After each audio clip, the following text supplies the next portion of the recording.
Hello friends and welcome to StudyIQ. My name is Dr. Mahipal Singh Rathod, and in this video I am going to discuss with you a new policy, a new proposal that has been brought forward by the Government of India, that is the replacement of UGC with another body called Higher Education Commission of India, or often abbreviated as HEC or as HECI. So Higher Education Commission or Higher Education Commission of India. Now we need to take a look at the entire issue, that why is UGC being dismantled to make way for this new body? What exactly does UGC do and what exactly will this new body do differently? So the center has decided to establish an HECI in the place of UGC, University Grants Commission, a draft bill which is called the Higher Education Commission Bill, Higher Education of India Repeal of University Grants Commission Act Bill 2018 is being circulated among stakeholders to invite suggestions. Basically, it has been put up on the website of Ministry of Human Resources Development, MHRD website, and anyone from the common public or any expert on education field, they can give their suggestion via email or via letters. So if you want to give your suggestions, please do write to the MHRD ministry. It happens in all the ministries that whenever a new bill is brought forward, the draft bill, which will be presented in the parliament later on, is always put on the website of the government department or the ministry. Then it is presented taking into the account the various inputs of the common people, experts. Then it is put forward in the parliament. So in the upcoming monsoon session of the parliament, the government might table this bill. There will be discussion and let's see if it is passed. And if it is passed, maybe it will be implemented by next year. So right now, this HECI has not been implemented. Okay, there is a talk that UGC has to be replaced. The government wants to do it. It is a policy proposal. If you want to get updates regarding my new videos, you want to get the PDF of these lectures that I am making on YouTube channel, and you want to follow for general articles of interest for competitive exam preparation, especially UPSC, then you can like my page on Facebook. You can directly write www.facebook.com/Mahipal Singh Rathod in your browser window and you will be taken to this page. Just hit the like button and you will start getting updates from my page. Let's come to UGC. First of all, what is UGC? It is the University Grants Commission.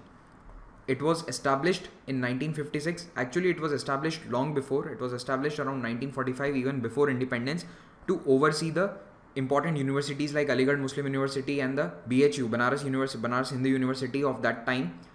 Later on, after independence in 1947, government gave UGC the task to monitor all the universities of India, but it did not have a legal backing. It was not an act, it was not a constitutional body which gave power to UGC. So finally an act was passed in 1956 in the parliament. It is called the UGC Act, and this body became a statutory body.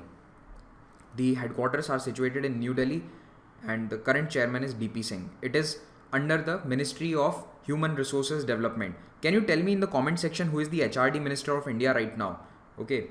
So it is under the Department of Higher Education in the Ministry of HRD, Human Resources Development.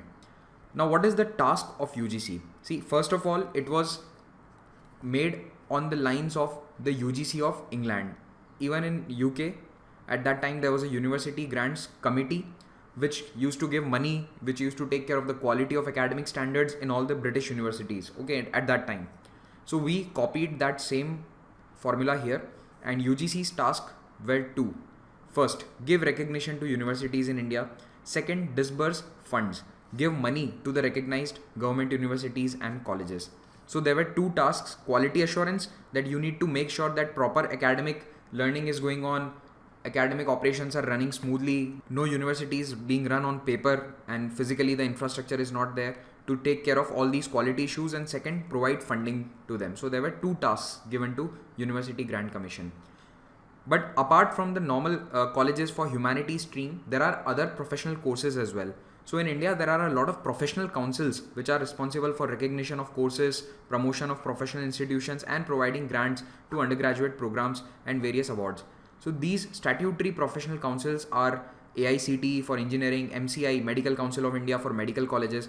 So you see, UGC will not give grants to medical colleges. UGC does not have the technical know-how to approve, to check the quality of study in a medical college or a dental college or a nursing college. So for that, there are Nursing Council, Pharmacy Council, Dental Council of India, and these professional councils work in tandem with the UGC. They work together with UGC for approving the colleges, academics and grants. Okay, so there is a multiplicity of organizations right now, and what the government wants is to make one body which will subsume all these professional councils plus the UGC. So there should be one government agency to check higher education in India, to keep a tab on higher education in India. Now, before I go into the details of UGC, the HECI, I want to tell you what is the difference between constitutional, statutory and non-statutory bodies. See, UGC is a statutory body. It means that it is powered, or it derives its existence from a law or a statute. Statute means a law. Another example of a statutory body could be the Wildlife Board of India. It was constituted under the Wildlife Protection Act 1972. But there are some bodies which were mentioned directly in the constitution. When the constitution was being written, the Finance Commission, Election Commission, UPSC, these were all written in the constitution itself. Their powers are mentioned in the UPSC. So these bodies are called constitutional bodies. But the constitution could not have provided for everything that we have today in the country. Things changed, things developed. There was no need to protect the environment back in the 1930s or 40s, but by the 70s arrived, we realized that we need to provide Wildlife Board, we need a Wildlife Protection Act. So new bodies were made by bringing laws in the parliament. So these are called statutory bodies. But sometimes what the government does is, it does not go with the parliament's way. It will simply bring an executive order, that the government will simply order that this new body should be formed, and these bodies are called non-statutory body. They have no legislative backing. It means no bill was presented in the parliament. For example, best example would be the Planning Commission. When the Planning Commission was formed in the 1950s, it was neither a constitutional body nor it was a statutory body. It was a non-statutory body. So you can call both of them as extra constitutional. Okay, don't call them non-constitutional. Sometimes I've seen that people use this term. You can use this term, but it is a layman term. Now, if you're preparing for exams, it is better to go for more technical terms. See, non-constitutional gives a wrong idea that these bodies are outside the ambit of the government or the constitution. No, that is not the case. Statutory and non-statutory bodies are also under the control of government. So you can call them extra constitutional bodies. So both statutory and non-statutory are extra constitutional because they are not mentioned in the constitution. Okay, and non-statutory bodies are different from statutory because they are made using an executive order of the government, not via any legislative backing. Even the Niti Aayog, when it was formed in 2000, what was it, 14 or 15? I think it was, 15. 2000. It was announced in 2014, the Independence Day speech, and it was formed in January 2015. So the Niti Aayog was also formed without any legislative backing. The Planning Commission has been subsumed by the Niti Aayog. It has been transformed into Niti Aayog, and similar thing is going to happen with UGC. UGC will give way to HECI. So these are non-statutory extra constitutional bodies. Now, if you want to know more about Indian polity, like I just explained the difference between the bodies. Now, if you want to know the entire Indian polity in detail, you want to know about the history, ecology, environment, international relations of India, because if you are preparing for IAS examination, you need to cover all these subjects. So it is best for you to buy UPSC pendrive course by StudyIQ. This is the only pendrive course which will comprehensively provide the entire syllabus. It will cover the entire prelims plus main syllabus for you, and you can prepare sitting in your home, in your comfortable room, without going to any metro city, paying lakhs of rupees in fees. So do check out the courses. They are available for a variety of exams like SSC, Bank, NABARD. State PSC courses are being launched continuously by StudyIQ now, and it is our target to have a state PSC course for all the states of India. Then defense examinations, optional courses for UPSC, railway exam which is coming soon. You have all the pendrive courses available for these courses. Just visit our website studyiq.com or give a call on any of these numbers. We start with $1 million question. Why is there a need to remove the UGC? The biggest reason is that the higher education sector in India is in a rot. We accept it or we don't, but all the international testing standards, all the international rankings have shown that Indian universities, Indian colleges are lagging behind. If you see the world rankings of any college, any world ranking you can check, even Asian rankings, you will see that only the IITs and the IIMs or the IASC of Bangalore, they are the colleges that are there in the top 100 or 200. Leave aside the IITs, leave aside the highest technical institutions. Apart from that, if you see any government university, you will never find them in the top 100 or 200. Maybe sometimes the Punjab University or the Delhi University, they are there in the top 300, 400 sometimes. But can you compare a graduate of any random college in India let's say a BCom graduate, a commerce graduate, can you compare the knowledge and the skills of that commerce graduate from India to a commerce graduate of, let's say, UK, England?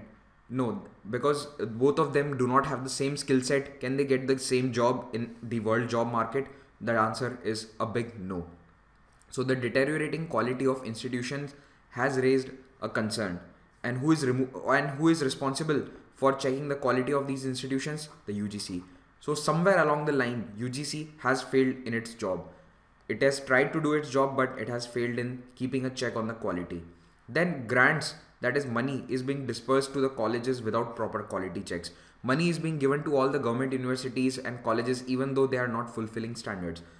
Now, whenever the UGC goes to check a college, an inspection team is sent. So what happens is that the inspection team will see that, okay, there are these 5 problems in this college. They will point out and it will say that these 5 things are good. They will say that, okay, infrastructure is good, the classrooms are big, all the fans are working, the lights are working. So all the infrastructure, they tick the infrastructure as okay, but they will say that, okay, staff is not there, so that is a problem. Then maybe sports or extracurricular activities are not being followed, research is not there. So they will say that, okay, this is negative, this is positive, and then they will recommend in their report that keep the recognition of the college, let it continue, but ask the college to correct these things. But the college, whether it is correcting these things or not, no one is going to check until the next inspection. So that is a big problem. So grants are being dispersed even without proper quality checks. And then there are corruption in these inspections. It's an open secret that many of the inspection teams have been bribed to give recognition to colleges which don't have any infrastructure, they don't have any staff, no research is taking place, they just exist on paper, they hardly have any presence in the real world. So there is corruption in the inspection of colleges. Then the UGC does not have any power to shut down fake colleges and universities. What UGC does is it will publish a list every year in newspaper that these colleges are fake, they are not real, please avoid them. But everyone is not that aware. Even I would say that I call myself an aware citizen of the country, but this year even I did not check that list. Every year it is published in the newspaper around the time of admissions. Last year I saw it, but this year even I didn't see that list. Even I skipped it. So what I want to tell you is that it is not possible for all the parents, for all the first generation learners who are getting into colleges to have a look at these lists. Not everyone is aware about these lists. Then the target of the government is decreasing a level in governance, because right now the colleges have to deal with UGC. Then if it's a technical college, it will deal with one of the professional councils. For example, the law bodies, the architecture, the nursing colleges, dental colleges, they have to deal with the respective professional bodies and the UGC. So if you replace it with one body, HECI, then it decreases the level in governance. The colleges have to interact with just one body. So it is under the motto of maximum governance and minimum government. Then the work for UGC has increased tremendously. In 1956, when the UGC was established, there were approximately 100 universities and 1000 colleges in India. And today, the population has also increased by almost 4 times and the universities have increased by 10 times. There are approximately 1000 universities and 45,000 colleges. But the UGC was envisaged as a body to keep a check on these many colleges and universities. So the work has increased tremendously. Sometimes it takes up to 3 to 4 years for inspections to take place, reports to be published and uploaded on the website. Then the recognition is given. So it's a long process for the colleges. Then finally, there is a conflict of interest. See, the maintenance of standards and the funding cannot be given to the same body. There is a problem in that. Even in our democracy, the task of making the law is given to legislative, that is the parliament. And who is tasked with executing those policies? The executive, the IAS officers, the government, the ministries, the bureaucracy. They do the work, they implement the policies made by the legislature, that is the Parliament of India, and the state assemblies. So have we given both the tasks to the same agency of the government? No. Then again, justice is given to judiciary. So there is a checks and balances. If any one of them tries to exceed their powers, then they will be kept in check by the other one. If the executive exceeds, the judiciary will keep a check. If the legislative exceeds, again the executive or the judiciary can keep a check. So granting money and maintaining the standards and keeping a check on the standards, both of them are right now UGC's job. So UGC has a conflict of interest because every college wants money. So what they will do is they will try to bribe UGC in some way, or they will use some unethical method to get the recognition even though they are not maintaining the standards. So the new regulator that is envisaged is the Higher Education Commission of India. HECI will be the new apex regulator for university and higher education in India. It will set the benchmarks for academic performance, ensure that institutions adhere to these and act against those that violate standards. So you see, the most important task of HECI is academic performance. What it will do is it will set some benchmarks. It will say that, okay, leave aside inspections. What we want is that every university should perform so and so on the academic parameters. There should be at least 20 research papers from your university. There should be at least 5 or 10 patents coming from this university in various fields. There should be 10 patent applications coming. There should be staff that has published at least 10 research papers. The student performance should be so and so. So all these academic performance benchmarks will be set by HECI, and whoever is not able to perform accordingly, they will not get the funds. But sending the money is not the job of HECI. That is the biggest difference. That job will be of the HRD, the Human Resources Development Ministry. So how is HECI different from UGC? HECI is basically just a new avatar of UGC with a different vision, focus and powers. If the UGC is dissolved, it is not that all the staff will be said to go home and new staff will be recruited. No, the UGC staff only will be trained again. The same building will be there, just the board will be changed and it will become HECI. Just like Niti Aayog has been transformed from Planning Commission. While UGC has been vested with grant giving powers, money giving powers, HECI will have no funds to dole out. As of now, what happens is UGC is given approximately 10,000 or 5,000 crore rupees. Earlier it used to be 10,000. In the past few years, the budget has hovered around 4,500 crore rupees per year. And these funds are distributed in the various colleges for their academic operations, staff salaries, everything. Now HECI will not have any of this 10,000 crore rupees. What they will do is they will do only this job: academic performance benchmarks, check whether the institutions are following those, and act against those that are not following the standards. The money will be given by HRD. This is the decision based on the recommendations of many government committees which pointed out how the fund giving functions of the UGC allowed for over regulation and also corruption. The fund divestment move will ensure that HECI focuses single-mindedly on academics. There will be no money role for HECI, only academics. They have to focus single-mindedly on academics. What will be the change in composition? Well, not much changes there. Right now UGC has a chairman, vice chairman and 10 members appointed by the government. Some ex officio members are there from the academia and the industry. In HECI there will be a chairperson, vice chairperson, 12 members, and which will include educationists and a member of the industry. It can be some chancellor of a private university or anyone who is expert in the education industry. So even the industry experts from private sector, they will also be a part of HECI. Then the chairperson retired age here was 65 and term was of 5 years, and it could have been extended by 5 years. Now the retirement age will become 70 and will hold office for 5 years. Term is again 5 years. Coming to financial powers, UGC disbursed grants to central institutions out of its fund. Now HECI will only specify standards for the grant of authorization to a university to commence its academic operation. There will be no disbursement of funds by the HECI, only specification of standards. Academic powers, same powers. UGC right now is mandated to promote and coordinate university education, determine and maintain standards of teaching, examination and research. All these jobs will be done by HECI. The same powers will be held by HECI. Inspection. As of now, UGC does inspection to assess financial needs or standards of teaching in an institution. UGC conducts periodic inspections. So the inspection team will go to a college, let's say any government college. They will see that, okay, this college has 10 faculty right now, but they are demanding, we need salaries for more faculty, we want to hire 4 more. Then the UGC can accept or reject that demand. They will also check whether the academic standards are being followed, the students know anything, they can do some random tests, etc. So these things are done by UGC time to time, but HECI will have no inspections. The body will prescribe norms on academic performance, and they will just see that whether this college is following this norm or not. They will see that whether there are so and so faculties, so many research papers are being published, these academic operations are being held or not. That's it. There is no inspection. So the universities and colleges will have to self-report. They will have to submit those reports by themselves.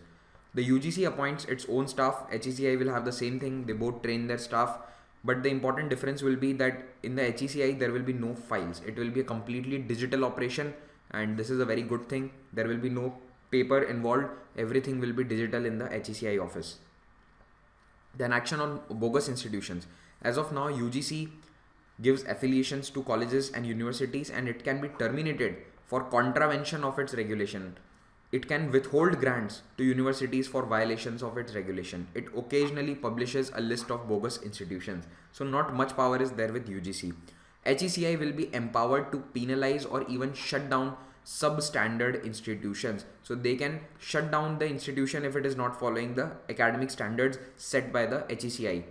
If the management of the institution does not comply with the penalties, they can go in jail for up to 3 years. And this, according to me, is a very good change that is being brought about in the HECI, because it's high time that this jail clause should be brought in.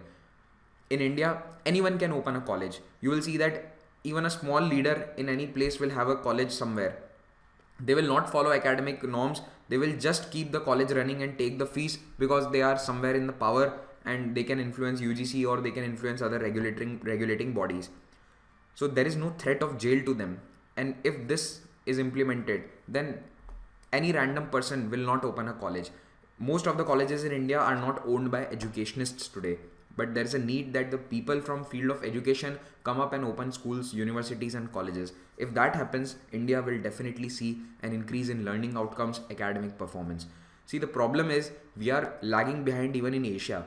The problem is not that we are not comparable to UK or USA. But even in Asia, China is far ahead of us. If you see any of the rankings, China's colleges are ranking in the top 100, top 50 every time. So we need to compete against China. Our economy needs to compete against China, and that is a huge issue that government is trying to fulfill. That is a big gap that they are trying to fulfill in the education sector. Okay, coming back to the topic again, disputes. If there is any dispute between the center, that is the ministry, and the UGC, then the ministry always prevails. Here also, if there is a dispute, then the ministry will prevail. In this matter, both UGC and HECI are same. But what can be the problems with HECI? See, first thing, government tried this move 2 years back also. In 2016, they tried to bring HERA. HERA means Higher Education Empowerment Regulation Agency. So the draft bill for HERA was circulated and discussed just like the current draft bill. Other regulators which were to be subsumed by the HERA, like the AICTE, National Council for Teacher Education, the other technical bodies, they red flagged concerns. Basically, they did not want to be subsumed by HERA. Who will like to leave power? They have power in their hands right now to regulate, to give recognition to colleges. Their power was being taken away. So nobody will like that. And also there are some concerns that will the members of HERA have the technical know-how to give recognition, to check the academic standards of technical colleges? What do they know about architecture, so that they can, will they have any specific person who will keep a check on the architecture colleges, the law colleges, etc. So even right now, the law and architecture councils are planned to be kept out of HECI. And again, MCI and DCI will have concerns. This is the biggest problem. It was a problem for HERA and it is going to be a problem for HECI. And let's see what all those 19 councils that I told you about, what they have to say. They will have their problems and they will try to pressurize the government to keep them out of the ambit of HECI. But the government really wants to remove all those agencies and have just one body. So let's see what happens. Also, some of the government teachers of universities are opposing this. DUTA, that is the Delhi University Teachers Association, it has given a statement that it is not clear how shifting grant functions to the ministry will result in less interference, because grants will now be given by HRD. The HECI will just set the standards. If those standards are met, then the HRD ministry will release budgets. So the DUTA has said that how will it increase transparency?